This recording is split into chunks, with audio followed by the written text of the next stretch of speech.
Hello, and welcome to 10 Lessons Learned, where we talk to leaders and luminaries from all over the world to dispense wisdom for career, business, and life in order to make the world wiser lesson by lesson. My name is Diana White, and I am your host for this episode. Our guest today is Mitch Bolnick. After selling his construction business, Mitch started the Excel Consulting Group in 2013 to help other entrepreneurs succeed for the long term and obtain funding for the short term. His two books, Mitch's Pocket Guide to a Great Business Plan and Mitch's Framework to Business Development, were written to help focus entrepreneurs on the things they need in order to succeed. Starting in 2018, Mitch joined Greener Pacific and Oregon LLC as CEO, and Focal Point Security and Arizona LLC as an advisor. Mitch is also a volunteer mentor advisor for several organizations, including the state of Arizona's Venture Ready program. Mitch's passion is to help other businesses excel. Mitch has found many rabbit holes to fall into during his diverse career and has learned many lessons the hard way as a result. Mitch's goal is to help entrepreneurs and leaders avoid mistakes. Welcome, Mitch. I am so glad you're on the show because that's what we do. We try to make these up-and-coming leaders wiser lesson by lesson. So thank you for being on the show. Well, thank you for having me. Oh, lovely. So before we get started into your lessons, I want to know, what would you tell your 30-year-old self? What would I tell my 30-year-old self? I would tell myself to get a mentor and to listen to that mentor, because I did not do that. And when I started my own business, one of the things I wish now is that I had myself. But what I mean by that is that now I'm 30 years beyond that, and I fell through all those rabbit holes. And I wish I had that foresight to avoid those rabbit holes, but I didn't. And a mentor can help you with those. And so I would tell myself to link up with a mentor that's going to help me succeed. I love the caveat that you put. You didn't just say, get a mentor. You said, and listen to the mentor. I think a lot of up and coming founders and leaders and mid-management, they think now that it's part of the brand, right? Oh, my mentor is Mitch Bolnick, and that's what gets you into the door. But if you're not taking the advice and actually applying it, it means nothing. So I love that you said that. No, exactly. I can't stress how critical that is. It is. Well, let's get started with lesson number one. Okay. Great leaders spend their lives building their respect by not giving away their integrity. That's powerful. So I always told my kids that you're born with zero respect and 100% integrity. And what I would tell them is, think about it. If a baby cries, people jump. They don't question whether that little infant is crying for some stupid reason. There's a reason, right? So they respect that anything that comes out of that baby is genuine. Yet they would never ask a 2-year-old or a little kid, what stock should I invest in? You have zero integrity. Any advice you give as a kid is totally ignored. So, given that I feel like that's the facts, is that the rest of your life, then you should be spending yourself building up that respect while not giving away any of that integrity and trying to even build integrity, because it's very difficult to not give it away and at times, including respect. And so you're always constantly trying to build it. And I believe truly good leaders have solved that equation and figured it out. There's a lot of leaders that haven't, and they may be successful for a while, but it's going to come to bite them at some point. I will just name one name, Elon Musk. Let's see what happens. He's messing with that whole integrity thing right now, right? And the respect thing. And it may kill him. And I don't mean literally kill him, but it may ruin his acumen and his charm. And so I think respect and integrity are the key, not to life only, to leadership only, but to life. I agree with you 100%. And using Elon Musk as the example, I often watch what he's going through right now, and I say to myself, wow, how often, I think it's way more often than not, that we forget that these public figures are human beings. And for all of his intelligence and his savvy, everyone has something that's going to catch them off guard, that's going to test and challenge everything that they think they know and the processes that they use to be successful to this point, right? That's the big thing. You're like, you got this formula, A, plus B equals C, and then I do D. And that formula has worked for me and it's made me billions. And then you get up against something that does not follow the formula, and then you're caught. And then what do you do? So I often think, I love what you talk about with integrity, but I think it is, dare I say, a lifelong journey to continue to develop and keep your integrity through challenges that you don't even know you're going to face that will be Exactly. bigger than you. No, Right. I totally agree. Keeping your integrity, you do things, silly things that ding your integrity constantly. So that's why you got to constantly be thinking about building it. And as we go through my 10, I'm not going to steal my own thunder, but I think you'll see that a lot of my 10 items here have to do with that. And I think you'll see that Mr. Musk may have violated some of Oh, no. Well, let's go with number two and see. Lesson number two, good communication is at the heart of all success. I would say Mr. Musk is having a problem with that one right now. But so what I mean by that is I like to teach my clients the communication model that we learned in college. It's very, very simple, but there is a sender and there is a receiver. And there are certain requirements of both roles. When you're a sender, one of those key things is just talking isn't enough. You need to make sure the person who's receiving the message received it in the way you intended it to be received. That is such a key part of communications that so many people forget. And then they blame the person they talk to, and that just ruins relationships and ruins working ability, ruins productivity. And so to me, you got to learn how people, and everybody's different, you got to learn how they want to be communicated to, and you got to communicate to them that way and respect that. Oh, respect and integrity. And that's how you help build that integrity in your own respect, is because you are communicating to them. For example, if I told my daughter, I don't want you to go drive the car, that's a message. If I asked her, do you understand what I mean by I don't want you to drive the car? You cannot take my keys. That car does not, so I reiterate and make sure I get that feedback from her. That's a much more in-depth conversation. We're much more likely to have success than if I just said, you can't drive the car and walked away. So you have to clarify, you have to listen, right? They give you feedback and you may have to modify your message a little bit.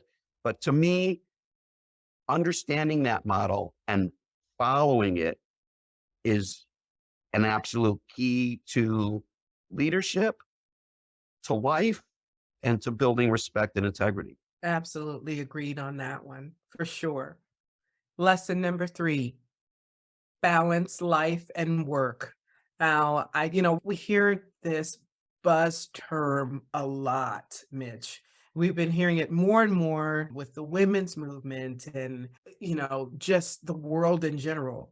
COVID, especially when people were home and expected to work from home, but managed their fears about this global pandemic and their families who, let's be honest, many of us as family members, we didn't realize how much we enjoyed escaping for 10 hours a day and now we can't. And what's happening? And so even though we hear this term a lot, I don't think it's ever enough, because I don't think that people understand that it's so much deeper and you have to figure out what that work-life balance is for you in your own terms. Give us some insight into that. You're absolutely right what you said. It's not enough just to say it. We're going to get here into planning in just a second. And I think part of planning, you have to plan for your downtime too, especially entrepreneurs. I was not good at this. When I worked for Lucent Technologies and we'd go on vacation, I would be on vacation. I wouldn't take my laptop. I wouldn't care about work. I would tell people, I don't want you to call me. But when you're an entrepreneur, it's a lot more difficult and it's hard and it's almost impossible at times, but you have to do it because otherwise you're going to just stress yourself out. And the younger you are, the harder it is because you don't feel the stress the way a 60-year-old might feel the stress. When I get stressed now, I get tired, I get zapped. When you're young, that doesn't happen. So as I got older, I got better at this. But this is one that I wish I would have had somebody pushing me.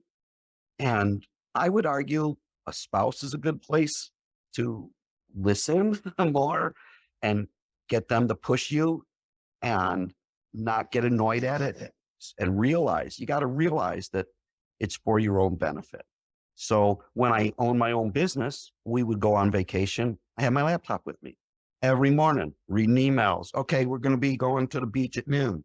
All right. Well, till 11:30, I'm looking at stuff and calling people and whatnot. I never really went on vacation, and I would hear about it, but I didn't adjust, and I should have, because you know what? Anything that's going on right now can wait.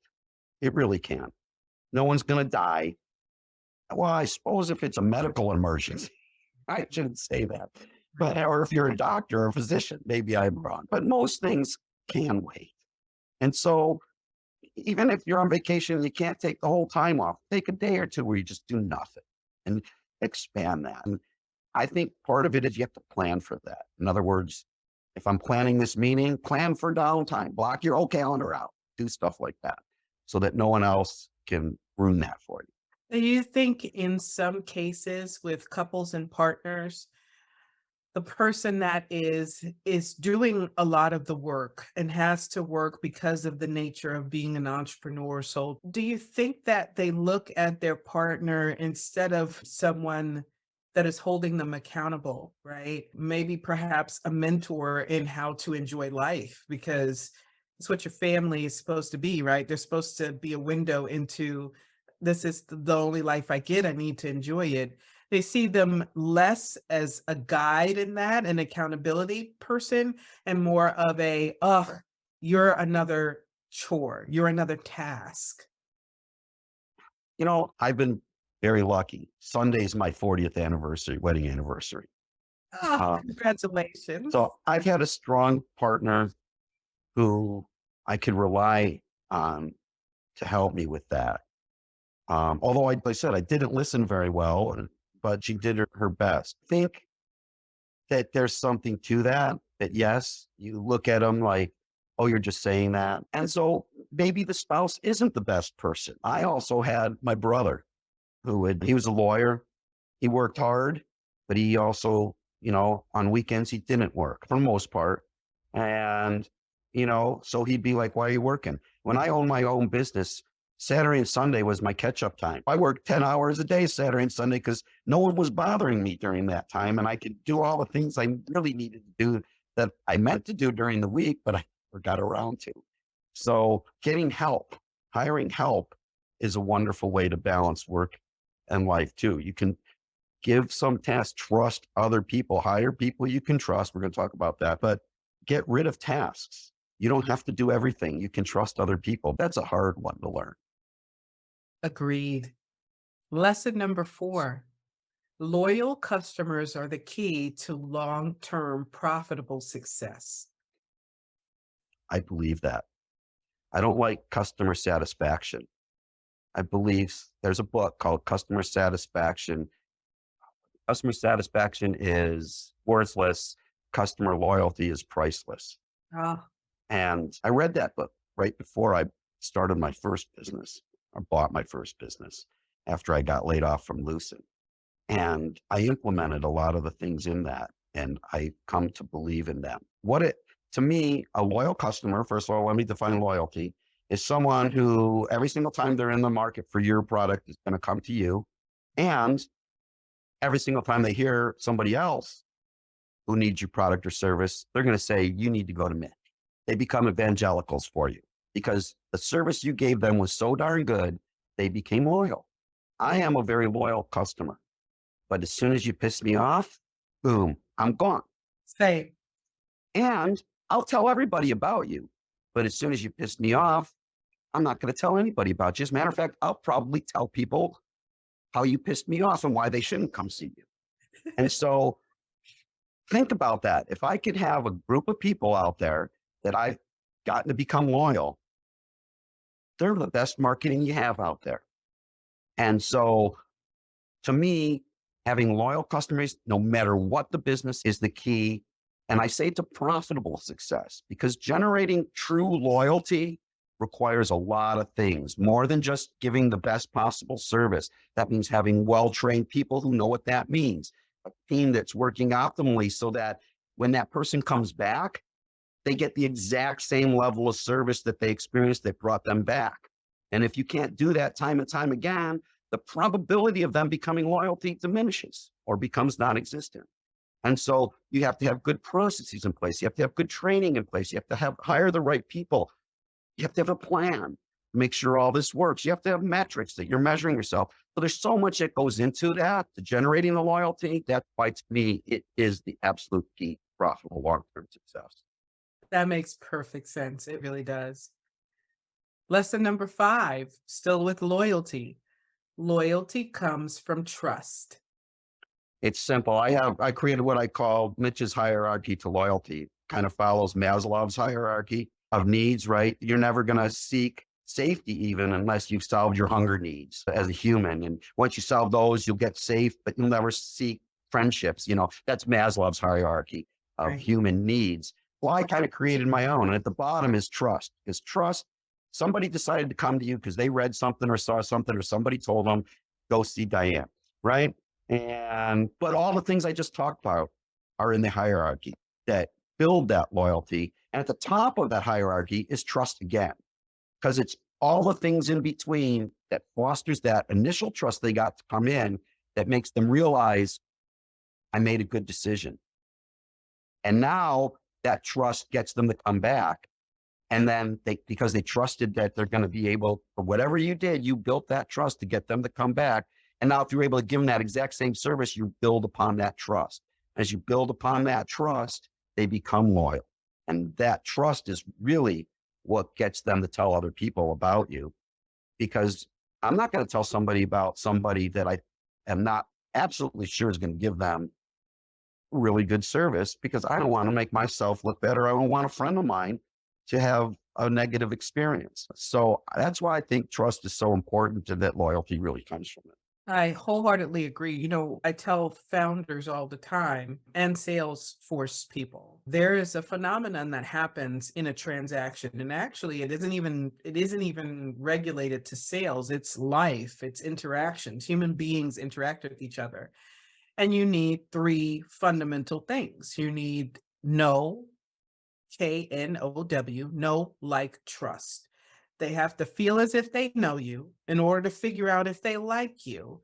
If they like you, then like easily leads to trust. And once there's trust, really those transactions can happen, those conversations can happen. It is ridiculously simple. Well, it is and it isn't, right? Yeah, And I would argue once you have the trust, you shouldn't assume that you're going to maintain that trust. You've got to right, constantly foster that trust. right. From an authentic place, not from a manipulative place. That's the problem. Correct. Correct. All right. I'd like to take a short break to thank our affiliate partner, Audible. Audible is an amazing way to consume 10 lessons learned, books, and other podcasts, allowing you to build a library of knowledge all in one place. You can start your 30-day free trial by going to audibletrial.com/10 lessons learned. With Audible, you can find your favorite lesson while at home or on the go. Once again, that's audibletrial.com/10 lessons learned, all lowercase, for a free 30-day trial. The link will be in the show notes. Let's welcome back Mitch Bolnick and continue with lesson number 6. Lesson number 6, plan for success.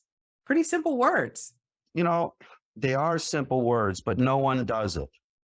And I think I'm doing some real estate right now. I have a plan of what I'm going to do, not necessarily every day, because I'm doing it kind of part-time, but I have plans that say, call these people or do this or do that. I put it on my calendar. I don't have a formal plan that I could share with somebody. I use my calendar in my consulting business as my plan too.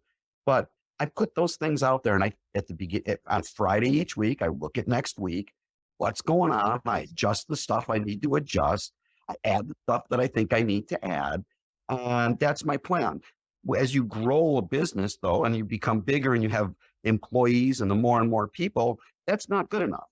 You have to have a formal plan, a written plan, a documented plan that everybody can look at and read. Because if you don't, because of communication variables, someone's going to misunderstand the plan, and someone's going to then believe they're acting to fulfill the plan when they're actually not doing that.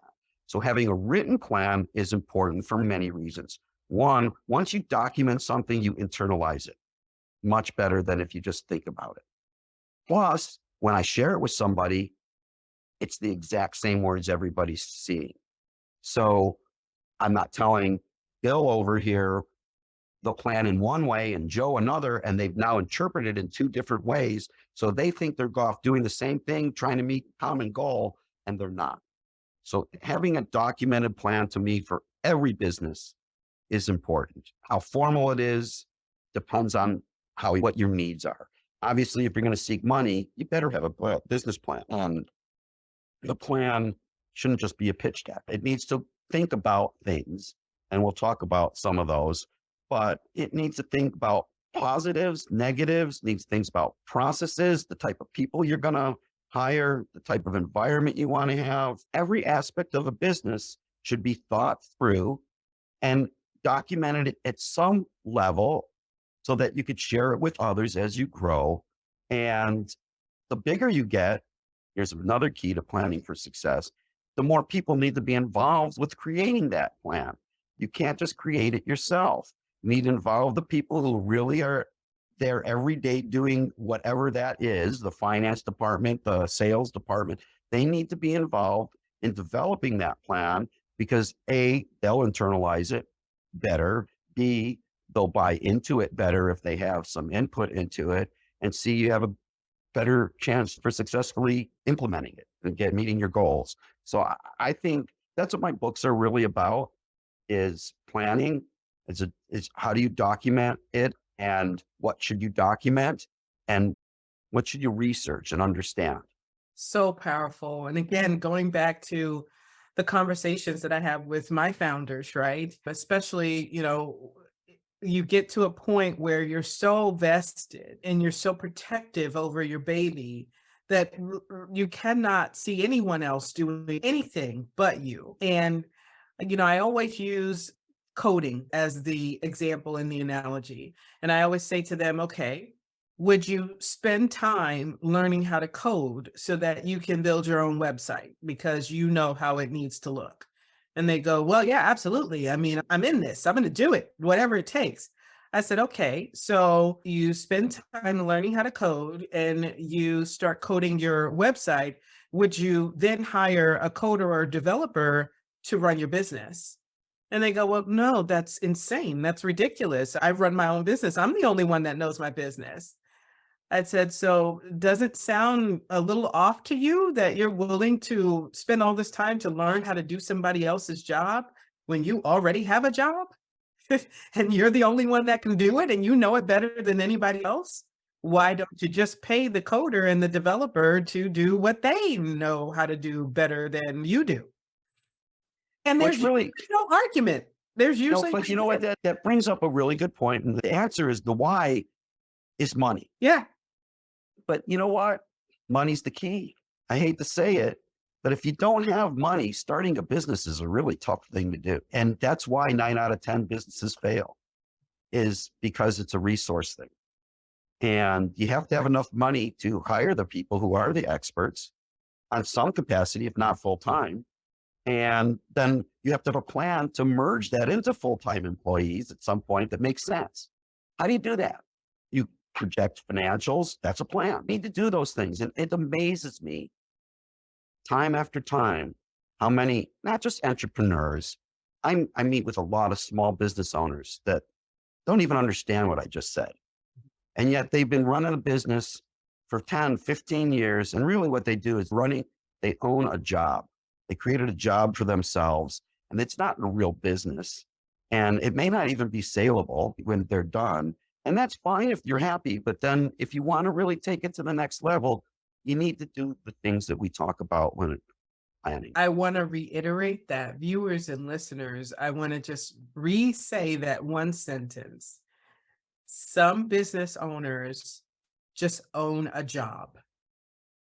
And that is a powerful, sometimes painful thing to realize. If you're wanting to get to another threshold or change how you interact with your business, maybe you have been running your business for 20 years and you want to step back, but you absolutely see no way that you could do it. None of the kids want to step up. You don't trust anybody else. Congratulations. Unfortunately, you created a job for yourself. Now, how do you turn that into, this is something that can continue on while I do other things and I can still receive that passive income? How do you do that? Mitch, if they want to know, should they talk to you? We'll get to that later. We'll get to that. Let me just quick story, if you don't mind. Yeah. A guy I know, he been in landscaping forever. Got a nice house. As far as I knew, he does great. No, he's fine. He's happy. He's got the money he needs to goes on vacation, whatnot. He came to me, this is several years ago now, right? 4 years ago now, 5 years ago. He said, I want to sell my business. Can you help me figure out what it's worth? Because that's one of the things I do is help with valuations. So we started looking at it. He had not filed taxes for several years. He didn't believe in taxes. I didn't know that about him. He was paying most of his people. It's landscape business. He's paying most of them under the table in cash. Oh, And he had a book of business that was pretty good. I can't remember exactly how many clients, but it was very steady. He had nothing. He didn't have a business that he could sell. He had an illegal business, and the value of an illegal business is zero. yeah. And he Yeah. goes, well, but I see businesses just like mine on Craigslist selling all the time. I was like, exactly, on Craigslist. And I put it out there and see what someone will give you. I can't tell you what it's worth because you don't have the components of a business required to create value. And he's like, so what? I just shut this down and just when I decided to retire, and I'm like, or you can do these things. I gave him my book and you change. He hasn't changed. He's just going to close it down someday. He now realizes that he doesn't have an asset. He has a job and he's happy as can be still. And that's it. But that's what I'm talking about, right? Is that you really want to build a business and have a legacy. That's the American dream. It is. It really is. And, it's kind of sad. There are all different roads to the end destination, right? But if you're constantly taking shortcuts, you miss all of the scenery. You miss all the good stuff. And then when you get to the end and everybody's at the finish line and, you're thinking, yeah, I made it here with everybody else. And they start turning to you and saying, well, did you see this along the way? No. But, well, oh, you must have seen this along the way. No. Then what did you make it there for? Yeah. You know? Uh, They had blinders on, yeah. Yeah. and I'm happy with my blinders. A No. lot of people, I'd say, in my experience, the vast majority of small business owners fall into that category. Yeah. I was going to say too, Mitch, tell me what your thoughts about this are, because we talked about the money aspect, right? And one of the things that I've noticed, and I say it time and time again, I sound like a broken record, is we do things so backwards. We say, oh my gosh, I'm broke. What can I do to get myself out of this? I'll start a business. When it really should be, I don't want to do what I'm doing anymore, or I think I have more to add, or I want to be my own boss. What is it going to take resources wise? Resources, it includes human capital, includes money, it includes anything you can think of. What do I need to be successful? Let me save, let me find the funds, and then let me start my plan, start working my plan that I wrote as I tried to figure out what I needed. And I we think do that's that. so important. I think you just hit the nail right on the head that it's one of my biggest frustrations with entrepreneurs is you're not ready to go ask for money. And a lot of them already came to me, they've already gotten money, but they weren't ready and they got money. And I don't say this, but my thought is, well, you just piss those people's money away. I'm sorry for my language, but really that's how I feel. Because if you took somebody's money and you didn't have a good plan, you didn't have financial projections, you didn't have some idea where you were going that you could march to and ensure that if you go off plan, there's something measuring that's what's happening. You shouldn't be asking people for money. You shouldn't even be asking mom or dad for money. Now, you can, if you have your own money and you want to do, that's your prerogative. I would argue that's not the best way to go. I think the best way to use those resources is to do the research, write the plan, figure it out, get some expertise up front that can help you figure out what you really need to do, and then start executing the plan. But how many times, and you relive this daily, do we have people that have been working on whatever they come to us on for a year, 2 years, 3 years, 5 years, and they haven't taken that step yet? Some of them have gotten money from other people. Some of them have just put a lot of their own money in. Some of them have not put any money into it and have just been playing around on their computer and they think they've got something that's the next best thing. And that's the biggest difficulty we have, you and I, is how do we deal with those people and get them to understand? And the answer really is a lot of times you just have to move on because they're not going to understand.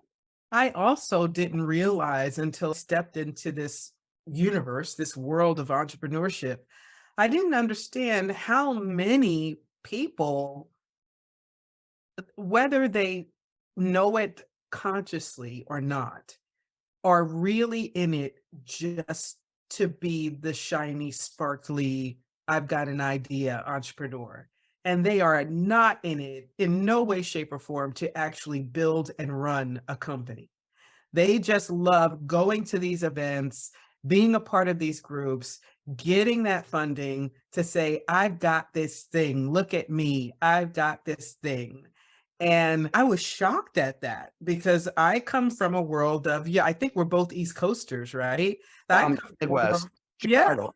right. I come from a world of like, get the money. You got to make the money. You got to make the money. This talking about what you're going to do, pontificating about what you're going to do, it only lasts but a little bit, but the rent's going to be due, you know? And a lot of them get the money, but they just piss it away. Like I said, I'm going to go back to one of my original examples. Tesla lost 70% of its value. You know what? It didn't really lose 70% of its value. It was never worth what people say it was. It's still not worth what it is now based on the amount of money that the income value comes from the ability to generate income, cash flow. And if you aren't doing that, you're not worth it. And so, it's people are in it for the money and the glory. And you're right. I'm in it. I support these people. I'm in the economic development in the city of Peoria too, because it's about jobs, creating jobs and helping people create a life for themselves. So many owners don't even consider that. And yet that's really what you're doing. So true. All right. Number 7, which ties into everything we've been talking about here. Get rid of the deadwood. Hard lesson to learn. I'm gonna talk to this by telling a story. When I bought my first company, there were only 3 employees. There was a sales guy, there was an engineer, and there was an installer. It was a low voltage electrical company. We did commercial security and audio video systems. The guy was pretty much shutting it down, and there were just those 3 employees. None of them, when I sold it, none of them were there. As soon as the installer lasted less than a year, my partner couldn't deal with his stupidity and just fired him one day. The sales guy we kept for a little bit longer, but same thing happened. But our engineer, he knew how to create systems. He would go out to this customer site, talk to the customer, and he would design the systems that we were going to sell. My partner and I came from the telecommunications world. We understood the business very well. We didn't understand the technology very well. So we relied on him, and he was good at what he did, but he was the biggest jerk in the world. Oh. And none of us really liked him. but we couldn't figure out what to do about that. So what we do, we put him in an office in a corner. He shut his door. He even drew down the shades. He liked it being dark in there. And people would complain. It got to the point where it was like, don't go talk to Tim, come talk to me and I'll go talk to him. I should have gotten rid of him. But every single time we thought of getting rid of him, he was involved in like the most important project we had going on, right?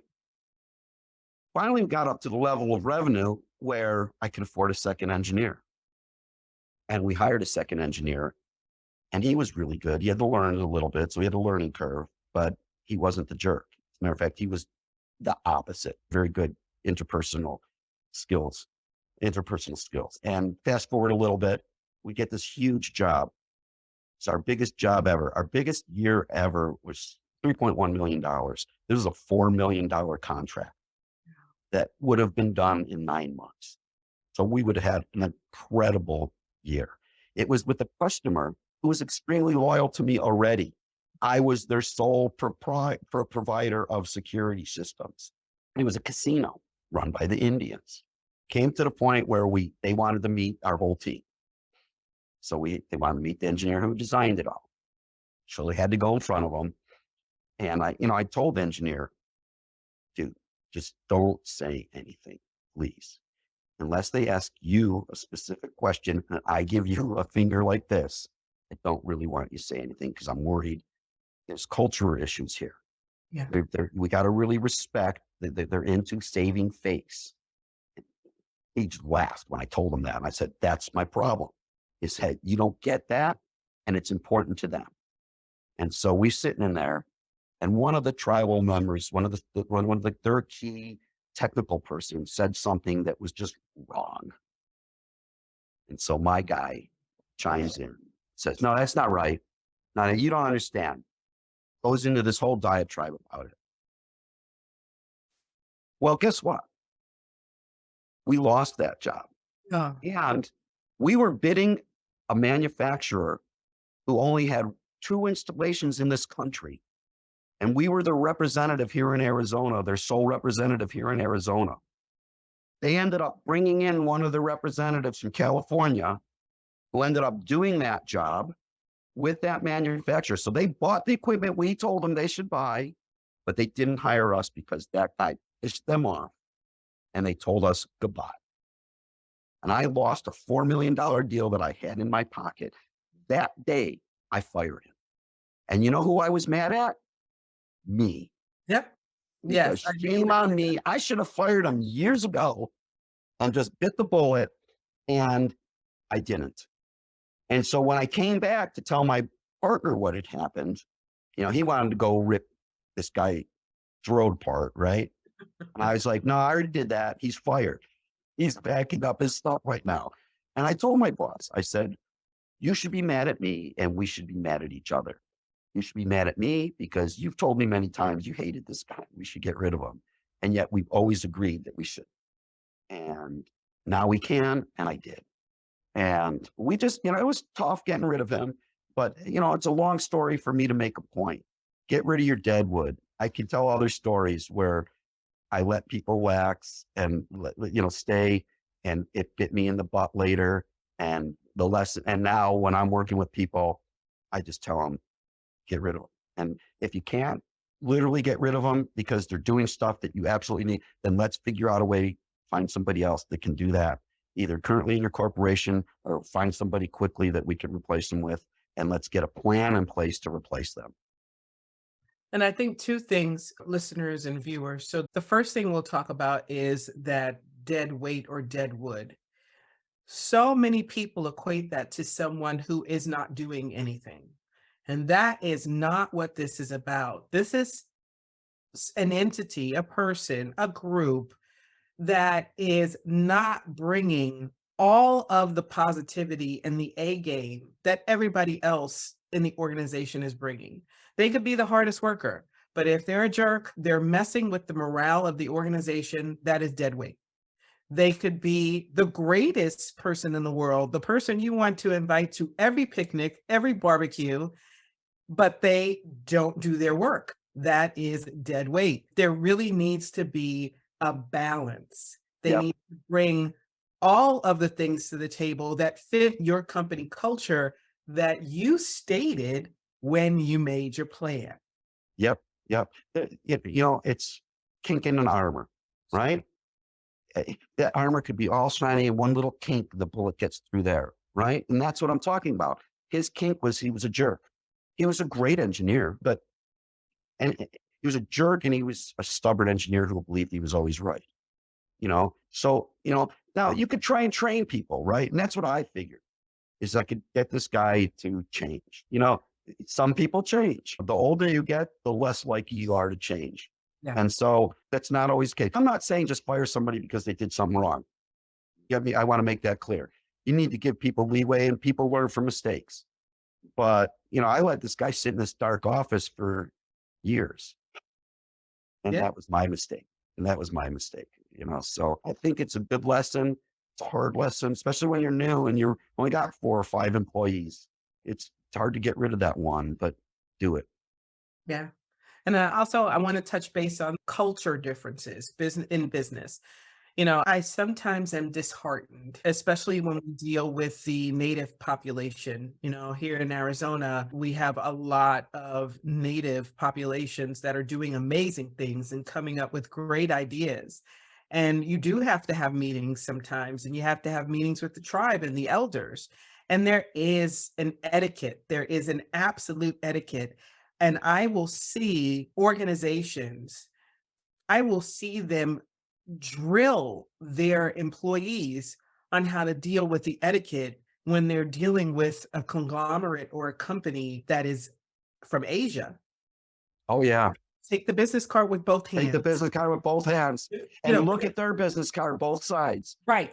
I was taught They that the first time I dealt with that. But if you're not told that, you right. don't do it. And so people would walk into the room and just throw their business card, and you could just see in these people's face that this is that. But my point is, I don't think that we give native populations or US populations the same kind of respect to find out what their business protocols are and to respect them. We want them to conform because they're quote unquote here. Yep. And I sometimes, I'm a big observer and I'm a big, I'm a consultant. And sometimes I just sit back and I watch the whole deal burn because I said something and it was just like, whatever, it's tough. Well, It's really tough. it's really tough. And it's not just Native Americans, it's different cultures and it's different religions. Everybody's unique. Everybody. And it behooves you in life and business to try and understand that individual's uniqueness and then react to it, deal with it, accept it, and relish in it. And then on the converse, I would say if you do have cultural protocols and observances that aren't quote unquote standard in the arena that you're playing in for the moment, speak up. Yeah, speak Speak up. up and let people know, you know what, this would not be considered appropriate, and this is why. I appreciate your effort, but that education goes a long way, especially if this is someone that's vying for your business, because then you get to figure out, all right, was it just a mistake because they just didn't know what they didn't know? Or are they assholes? And it doesn't matter what I tell them. They're just going to do whatever they want, And there's a lot of the latter. There's a lot of the latter. Lot of the latter, lot of the latter. Oh my goodness. Lesson number 8, understand risk. Pretty simple. Is it? No. I thought so. So one of the things I have in my books, both books, is discussion of a SWOT analysis. How many times do you actually see anybody in business even understand what SWOT means, or anybody who's presenting you a pitch deck or anything like that have a SWOT analysis? It's rare. It takes somebody like you or me to convince somebody that they need to do it. And really, what is it? SWOT, for those who don't know, strengths, weaknesses, opportunities, and threats. We all know our strengths. We should know our weaknesses, but a lot of us aren't willing to accept our weaknesses or tell others about our weaknesses. I argue the best thing you could do is tell everybody about your weaknesses so that they're prepared, and then learn from your weaknesses and try and work on those weaknesses. But if you don't have those, and as a business, you haven't documented what those are, you have no idea what you should work on. One of the biggest weaknesses businesses have is risk. And risk comes from many places. Risk can come from an employee who's a jerk and cost you a $4 million deal. Risk could come from the government changing a law that impacts you directly. Risk could come from a competitor. Risk could come from Google. And I mean that literally. I ask a lot of people who are presenting businesses to me, why can't Google do this? And I'm not saying that as a joke. Google and Apple have got so much money that they're in the business of trying to create a new Google. And they can buy you, but they won't, because they've got the resources to figure out what you're doing 10 times over and 10 times better. Unless you really got something unique that you can really get a solid patent on. And that's a lot harder and a lot rarer than people tend to think. You can get a patent, but getting a patent doesn't mean you really have something that Google can't blow away. And so to me, understanding what those risks are and where they may come from, and when you understand your risks, to me, part of your plan is, how do I mitigate those risks? You may not be able to mitigate a risk. How can I mitigate the government changing a law? I don't even know what law they may change. Oh yeah, but which laws affect me the most? And what if those change? I can answer that question. And what would I do if they change this way or if they change that way? So you can look at those things. And if you're going for a patent, what are your biggest risks? Are you really going to get that patent? Everybody can get a provisional patent. All you got to do is send a letter to the government, right? With some information. Is it going to turn into a real patent? That's a huge risk. Most people just assume that it will. Get a guy that can tell you whether it really can or can't. And that, and maybe you shouldn't even submit that. And so understanding risk to me is so important. And it's why it's the lack of that understanding that kills most businesses. It really is. I mean, none of us can predict or do much about a great recession or, the Fed's changing interest rates drastically and how that, if you're selling homes, that can impact your business. And what do you do? Well, and in the real estate world, we have a plan for that, and this is what we're going to do now. This is what we're going to tell people. So understanding risk informs your plan. I wholeheartedly agree. And I chuckled because you know my philosophy as well. I make all my founders do a SWOT analysis. That's one of the first things we do after I teach them what bias is, because a lot of people don't understand what bias is and how it affects how you see your business and your competition. So I make them do a SWOT analysis. And one of the things that I'm very clear on is the weakness column is not static. It should not stay the same. If you discover a weakness, your job is to figure out, how do I turn that into a strength? And it doesn't mean that you have to be the one. If you say my weakness is financials, well, maybe then it's time to look at, outsourcing a bookkeeper, or it's time to look at bringing on a CFO if you are at that stage. Doesn't mean that you have to become an expert in finance. It just means that your organization needs to turn it into a strength. And how do you do that?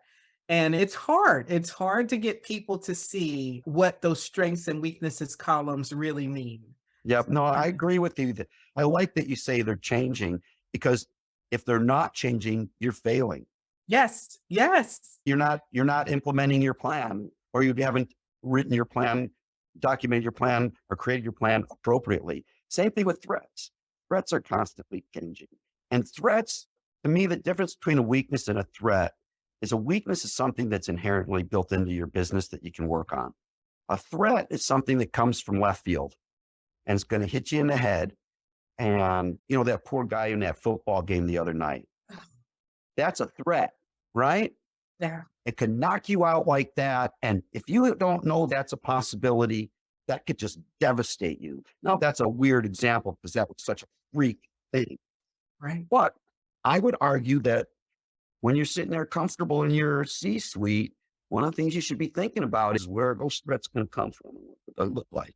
Because to me, once you get to a company where there is a C-suite, that's probably your biggest job.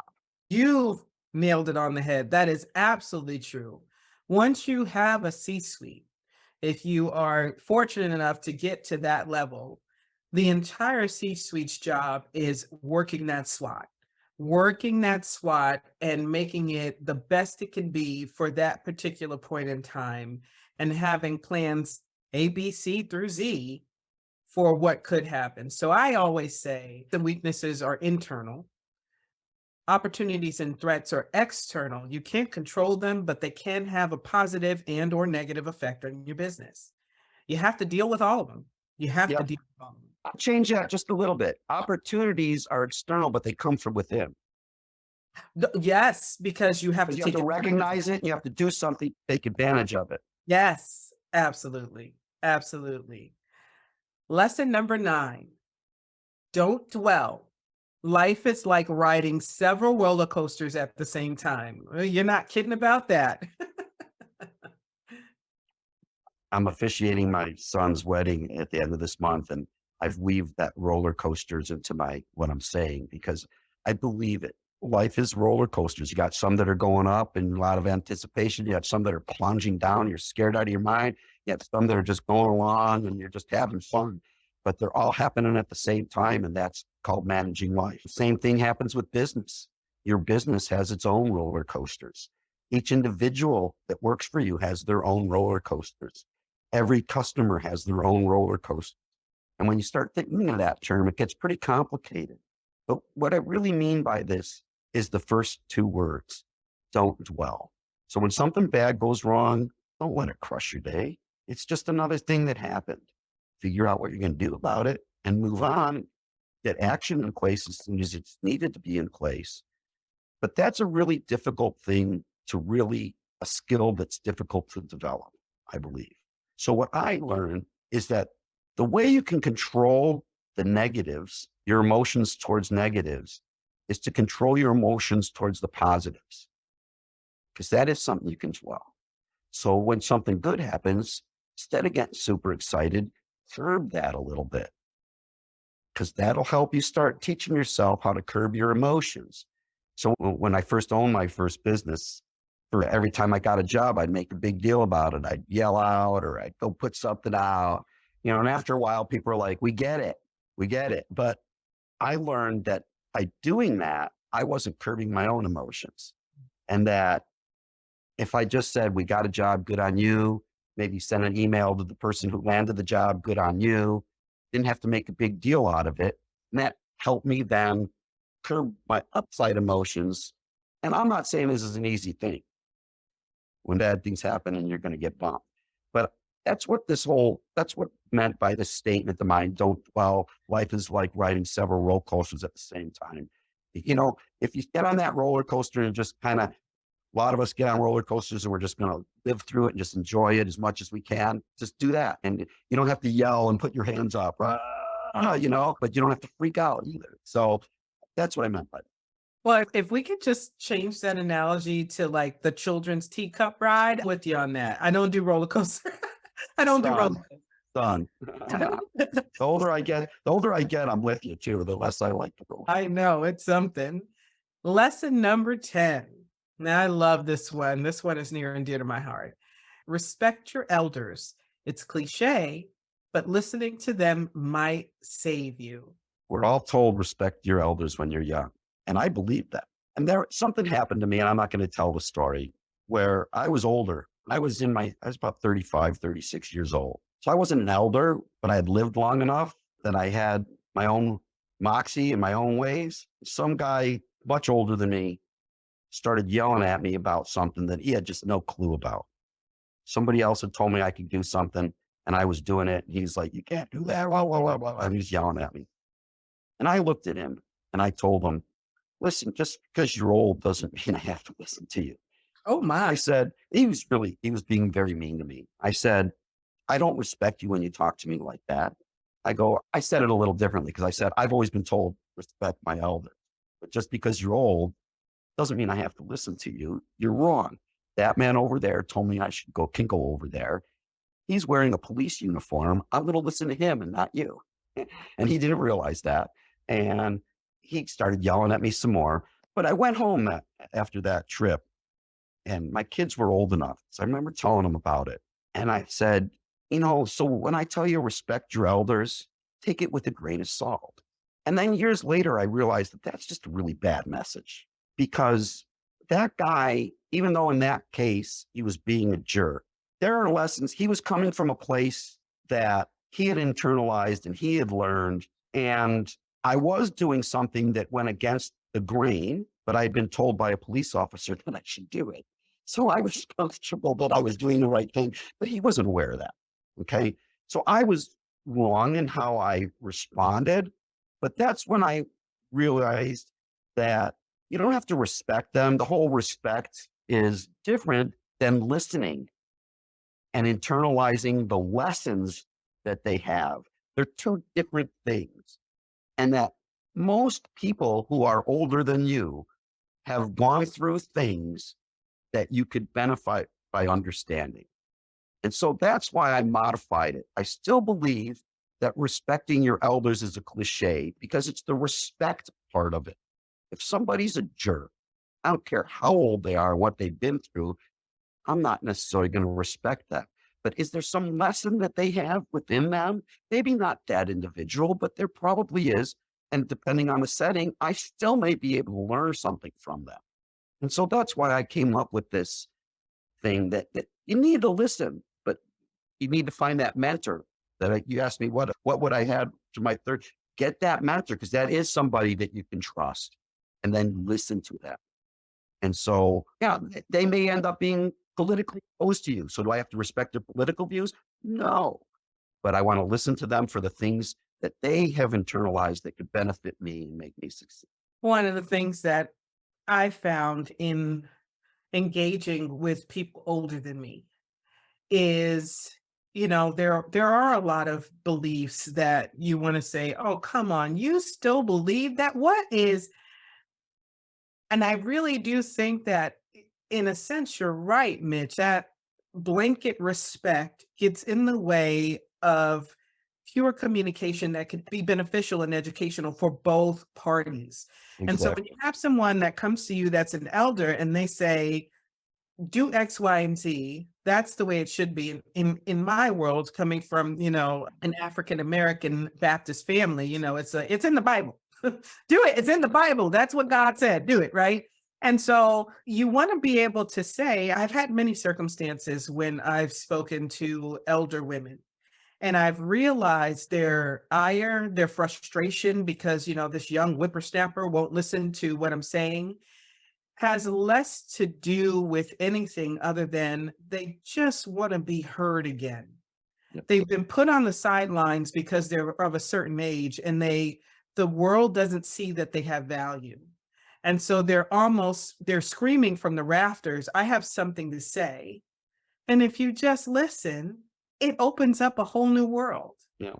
But if you sit there and say, I must respect you because you're older than me, you're not really listening. You're No. just letting them spew, and then you walk away not having anything to take from that interaction. Well, I'm going to tell you, these were some amazing lessons, and I thank you for sharing them with us today. But got one more question for you, if you don't mind. What have you had to unlearn? So I don't like that question, Oh, okay. because I don't like the word unlearn. I believe we're all constantly learning. You have to constantly adjust. Nothing is changeable except change itself. And therefore, it's not that you unlearn, it's that you modify what you learn. So you add to the learning that you already have. So I'm going to answer, I think life-work balance has been the hardest thing for me to adjust and change in my life. And so I believe that answers your question. It's also the thing, it's that I have to unlearn. I had to unlearn my old ways to learn new ways. And so it is unlearning, but I choose to look at it as learning new things and learning to adapt and learning to work on my weaknesses. I like to know, I believe I understand my weaknesses pretty well. I don't fall back into them, but by understanding them, I'm always working on them. And I think that's my answer to your question. That was a great answer to my question, Mitch. Thank you so much. Yeah. I want to thank my guest, Mitch Bolnick, for sharing his lessons with us today. You've been listening to 10 Lessons Learned. This episode is produced by Robert Hossery, supported as always by the Professional Development Forum. Please tell us what you think of today's lessons. You can email us at podcast@10lessonslearned.com. That's podcast@10lessonslearned.com. Go ahead and hit that like button, subscribe, and turn on the notifications bell so you don't miss an episode of the only podcast that makes the world wiser, lesson by lesson. Thank you, everyone. Be safe.